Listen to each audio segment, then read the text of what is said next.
malungkot na balita para sa tumatayong handler ngayon nitong ating pambatong si Casimero na si Chavit Singson dahil kahapon lamang ay official nang in-announce ng nasabing multi-billionaire politician na tuluyan na itong bumitaw sa kandidatura nito pagkasenador ngayong darating na eleksyon sa Mayo. At inamin na rin itong si Chavit na ang nag-iisang dahilan sa pag-back out nito pagkasenador ay dahil sa health issue at hindi na raw nito magagawa pa na makapagkampanya nationwide dahil sa ito ay madali na raw mapagod. Ganun pa man ay nilinaw pa rin ng kampo nitong si Chavit Singson na matutuloy pa rin ang mga ipinangako nitong big fights para sa ating kababayang si Cuadro Alas. Sa madaling salita ay mas magkakaroon na ng karagdagang panahon at atensyon itong si Chavit Singson upang mabigyan ng bigating laban itong si Casimero para sa taong 2025. At sa kaugnay pa rin na balita ay nalalagay ngayon sa matinding alanganin buong boxing career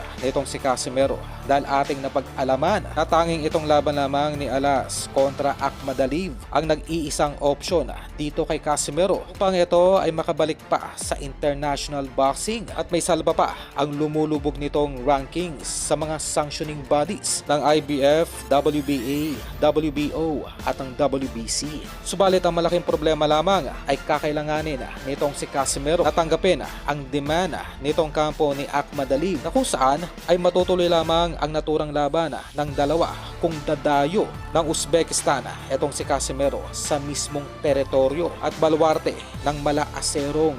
former unified champion. Kumbaga ay tanging knockout lamang ang posibleng maging panalo nitong si Alas sa laban nito kontra Ahmad Aliv.